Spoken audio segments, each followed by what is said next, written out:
کبھی سوچے کہ اللہ کے گھر جانے کا خواب ایک دن سعودی جیل کی سلاخوں میں بدل جائے؟ ناظرین ذرا آنکھیں بند کریں اور سوچیں، اگر آپ کی ماں 80 سالہ بزرگ عمرے کی نیت سے گھر سے نکلے اور ایک ہفتے بعد آپ کو فون آئے کہ پتر میں سعودیہ دی جیل وچوں بول رہی ہوں۔ میں سید منان گیلانی، یہ کوئی فلم نہیں، یہ کوئی افواہ نہیں، یہ پاکستان کے شہر فیصلہ آباد اور جڑاں کی سچی کہانی ہے۔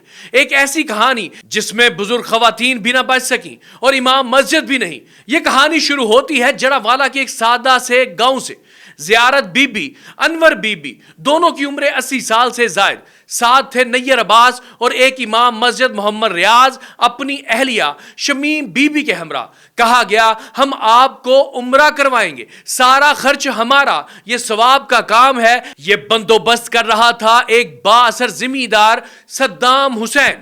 زیارت بی بی کے بیٹے ابرار حسین کہتے ہیں ہماری خواہش تھی کہ ماں کو خود اسلام آباد ایئرپورٹ پر چھوڑیں، مگر صدام حسین نے کہا آپ کو آنے جانے کی ضرورت نہیں، ہم خود ہر چیز دیکھ لیں گے۔ یہ وہ لمحہ تھا جہاں اعتماد نے احتیاط کو ہرا دیا۔ 5 افراد کو ایک گاڑی میں اسلام آباد لے جایا گیا، ہوٹل میں ٹھہرایا گیا، سب کچھ باقاعدہ منصوبے کے تحت۔ اگلی صبح ایک نیا کردار سامنے آیا۔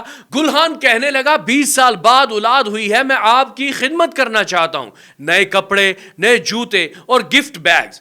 کپڑے اور جوتے ان سادہ دل لوگوں کے لیے تھے، اور جبکہ گفٹ بیگز اس کے ایک جاننے والے کے لیے جس کو جدہ ایئرپورٹ پر انہوں نے پکڑانا تھا۔ ان لوگوں نے انکار کیا، مگر فون پر صدام حسین نے کہا ہم اتنا کچھ کر رہے ہیں، میرے دوست کا اس چھوٹا سا کام نہیں کر سکتے۔ فلائٹ کا وقت کم تھا، بحث کی گنجائش نہیں تھی۔ ایئرپورٹ جہاں سب کچھ ختم ہو گیا۔ ایئر سیال کی پرواز صبح 6:10 پر جدہ پہنچی، اور پھر سامان کھلا، جوتے چیک ہوئے، گفٹ بیگز کھلے، اور ان میں سے 5 کلو سے زائد آئس برآمد ہوئی۔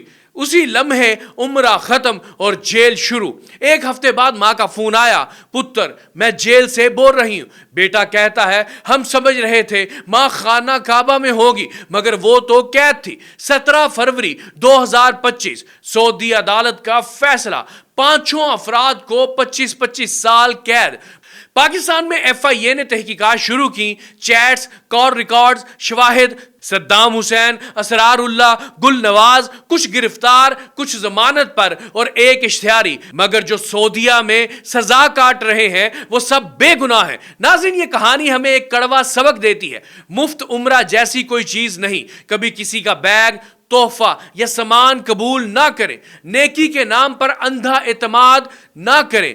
ناظرین اس عمرے میں زیارت بی بی کے خاوند نے بھی جانا تھا، لیکن اس کا شناختی کارڈ زائد المیعاد ہونے کی وجہ سے وہ نہ جا سکا، اور لوگ اس کو کہتے ہیں کہ تو خوش قسمت ہے، لیکن اس کا کہنا ہے کہ خوش قسمت تب ہوں گا جب میری بیوی واپس آئے گی۔ یہ ویلاگ صرف سننے کے لیے نہیں، شیئر کرنے کے لیے ہے، تاکہ کوئی اور ماں، کوئی اور امام، کوئی اور خاندان اس انجام کا شکار نہ ہو۔